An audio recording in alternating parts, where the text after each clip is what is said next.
Hi, this is Jen Rubin, editor-in-chief of the Contrarian. We're delighted to have with us one of the moral and political leaders in the Senate, Senator Chris Van Hollen from Maryland. Welcome, Senator. Jen, good to be with you again. The appalling events in Minnesota, the execution of a young man, the lies, the smearing, the refusal to investigate has clearly shaken the country. Has it made a difference on Capitol Hill? Well, it should make a difference to anybody with a conscience who has viewed those horrible events that you described. First, the killing of, Rachel Good, and then, of course, we saw Alex Pretti, and then the lies and cover up and calling them the domestic terrorists when the real domestic terrorists right now are in the White House and terrorizing the country. So there are some indications that some Republicans are looking at the same tapes and videos that everybody else is and recoiling in horror. What they're prepared to do about it, Jan, I don't know yet. What we want to do, what the Democrats in the Senate want to do, is separate out the DHS appropriations bill, the Department of Homeland Security appropriations bill, from the other five, right? The other five include, Department of Defense, Department of Labor, many other things, and say, let's just focus on dramatic reforms and reining in of ICE and Customs and Border Patrol. And we also demand accountability. Whether Republicans will join us or not, we don't know, but we have enough Democrats to stop the package from proceeding at this point in time. The House has left town. We've yet to hear from the Speaker of the House. If we can get agreement to pull out DHS, what happens then? Does the House scramble back, or do we have a partial shutdown while they get their act together and return to Washington, D.C.? Well, the House would have to scramble back, but that's their job. Their job is to come back and be part of this process. There's nothing that requires the Senate to take what the House sent to the Senate as is. And I would also point out that when they considered these bills in the House, they considered them separately. So, for example, they voted separately on the Department of Homeland Security bill, and Democrats overwhelmingly voted against it. And so in the Senate, we're saying we should do the same thing. We should be able to vote individually, or at least individually on DHS on this so that we can demand the reforms we want. Let's talk about accountability. Are we talking about demanding the resignation of Kristi Noem? Are we talking about allowing the state and localities to prosecute these people? What does accountability look like in your mind? Well, I certainly am in favor of getting rid of Secretary Noem. I mean, she has been one of the big liars in this administration and always out front jumping to conclusions and blaming the victims for their own killings. So she needs to go. I mean, I'm in favor of impeaching Kristi Noem.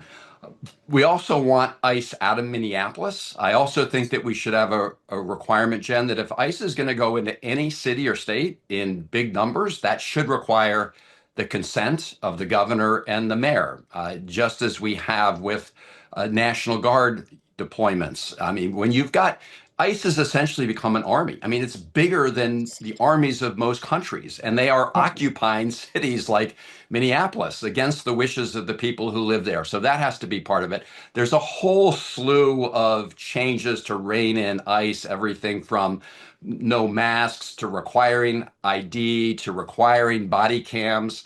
Also making sure people have warrants before they arrest people. And obviously they should respect the Fourth Amendment and not go crashing into people's houses.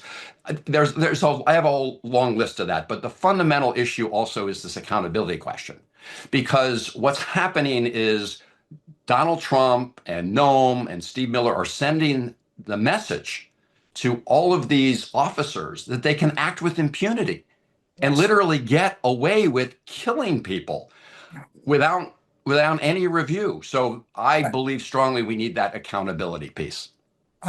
The administration now seems to be saying, well, we'll look at it, we'll review it. Do you trust any aspect of the federal government, the FBI, let alone DHS, to conduct a real investigation? Or does this have to be taken out of the Fed's hands at this point?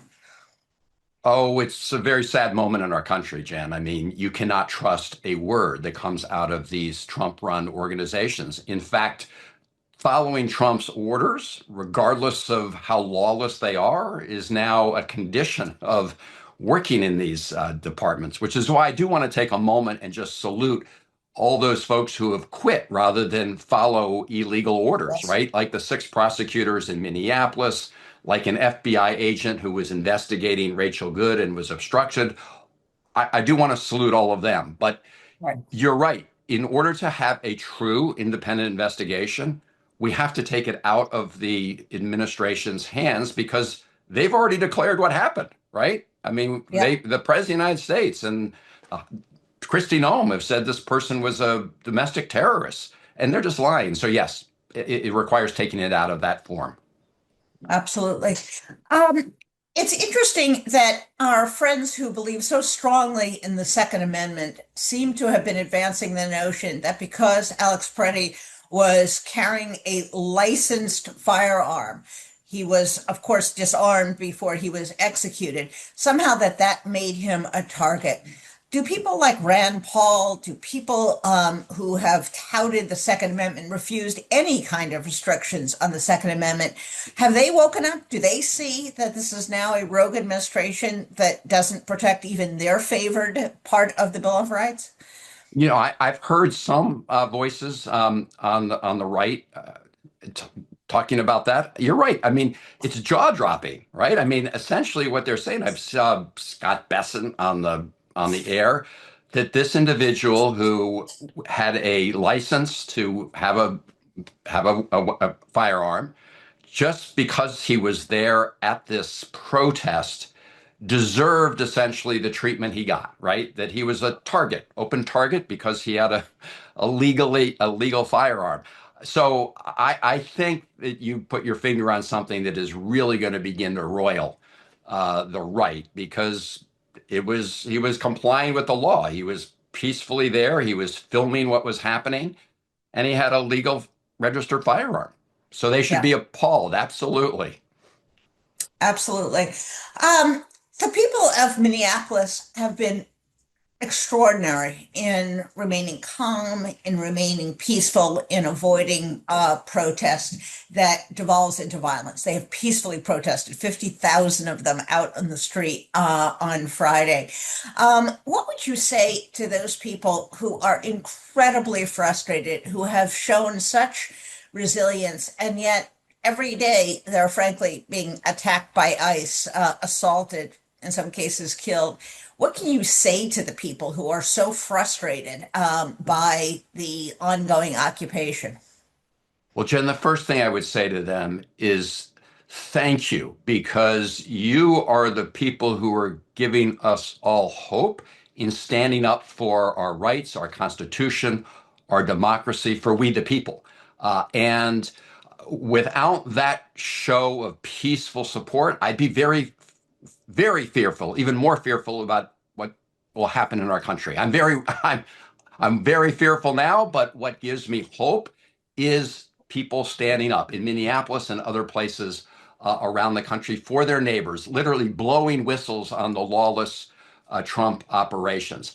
I will also say that, speaking for myself, I will do everything in my power in the United States Senate to ensure that these lawless operations do not get one more dime, that we rein them in, that we hold people accountable.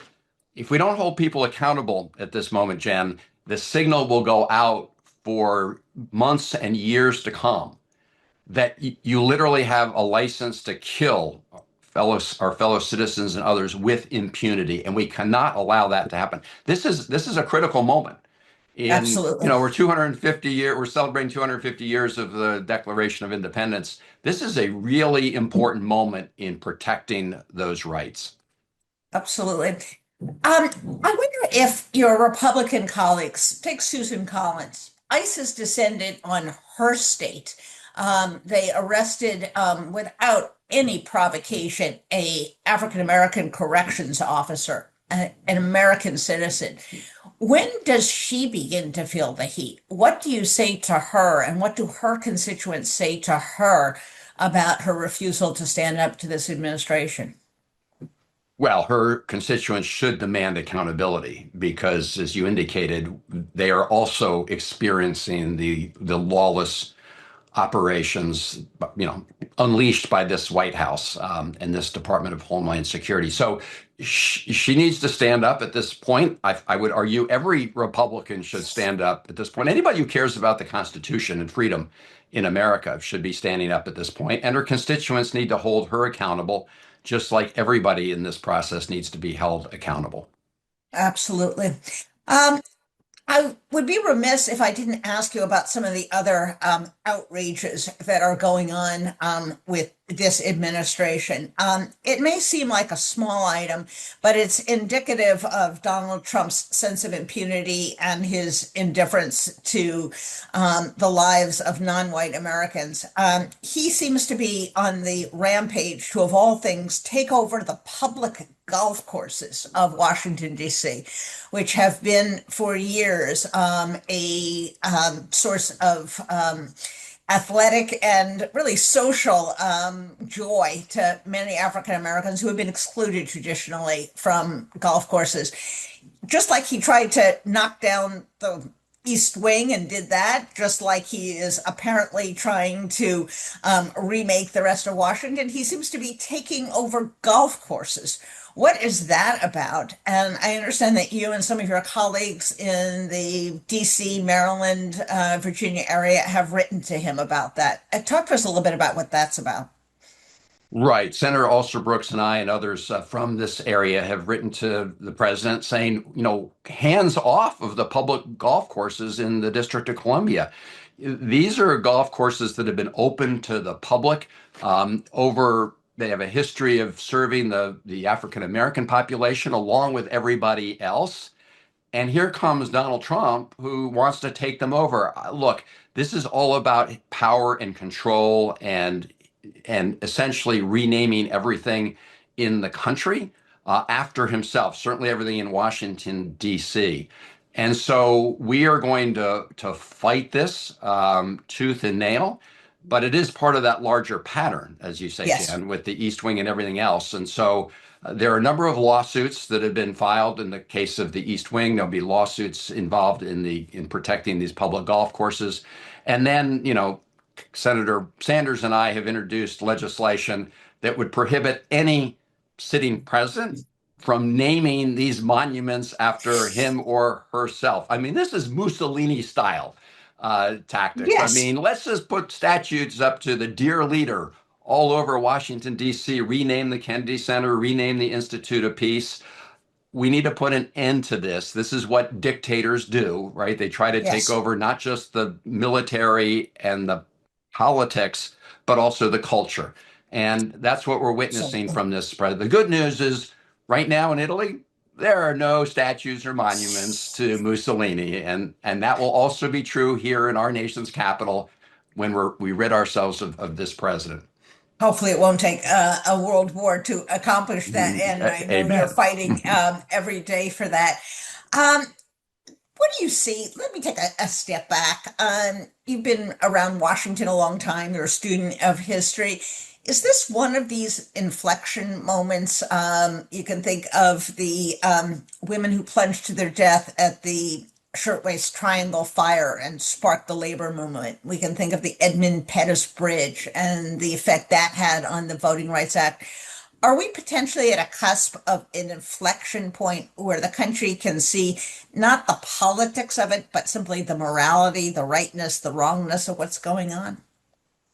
I believe so. I believe we are at one of those crossroads in our country when you can see Americans getting gunned down, executed by the state in Minneapolis, as we've seen in these cases, but all the other lawless operations of this administration, the gross corruption of this presidency. You add all of that up, and we are at a moment. And I do think these latest, state executions in Minnesota, Minneapolis, they are one of those moments where everybody, regardless of party, should be able to look at that and say, no, that cannot be the future of our country. And we do need to rally together at this point. So this is why, Jen, it's so important that we not just, say, okay, this was a terrible thing and let's move on. We need to confront this immorality.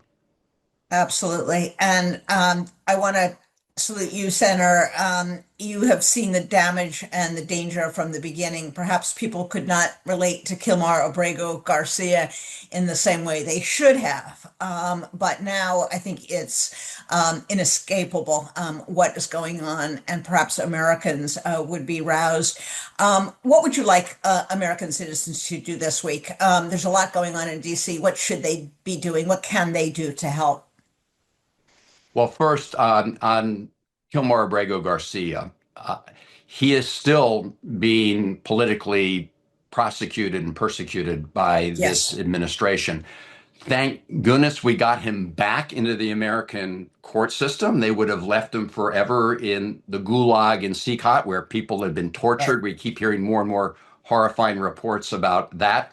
But you're right, that was one of the very first instances where the Trump administration snatched somebody off our streets and just disappeared them, in that case, to El Salvador. And I think since then, people have just seen that that was the leading edge of Yes. all these horrifying actions that this administration has taken. So look, I want every American to know they have agency. And when I go to events around our state and other places in the country, and people say, what are we going to do? And my response is, there's no cavalry coming over the hill, right, to Yes. save us. It really is you and me and all of us together. I ask people to look in front of them, behind them, and to their left and right, because only we, the people together, can get this done, which is why I just want to again salute the people in Minneapolis. And what I ask Absolutely. of my fellow Marylanders and people in every other state is that they do the same. Look out for their neighbors, look out for our Constitution. We had a big rally in Hagerstown, Maryland, just last week. Hundreds of people, this state, that's Western Maryland, it's a more conservative area. Hundreds of people came out in very cold weather to protest against the possibility that ICE was going to use a facility in Washington County essentially to warehouse more people who they were snatching up. And people were there essentially blowing the whistle, saying no. And so all of us have the power to do that, which we should also call out, and I know you have. We do need to call out the collaborators with this, Yes. right? Because there need to be consequences, even if it's just in the public sphere. So the big law firms and the universities and the corporations who are all coddling up to this administration, they are putting the rest of us at risk, our rights at risk. And so we do need to call them out, including those folks who were there was a showing, right, of this film at the White House, Melania, the other day. And there were the big CEOs while our citizens were literally being gunned down in Minneapolis. We need to, as we praise those who are standing up, we need to call out those who are complicit and who are appeasing this tyrant. Absolutely. Senator, we're so grateful that you came to speak with you. You've been such a voice of clarity and moral courage. We thank you, and we will be looking to Washington, encouraging our contrarians to call their congressmen, to call their senators, and tell them enough is enough. So thank you so much, and we will look forward to speaking to you soon. Well, thank you. And we contrarians need to stick together. Thanks for your voice. Absolutely. Thanks so much, Senator. Bye bye. Thank you.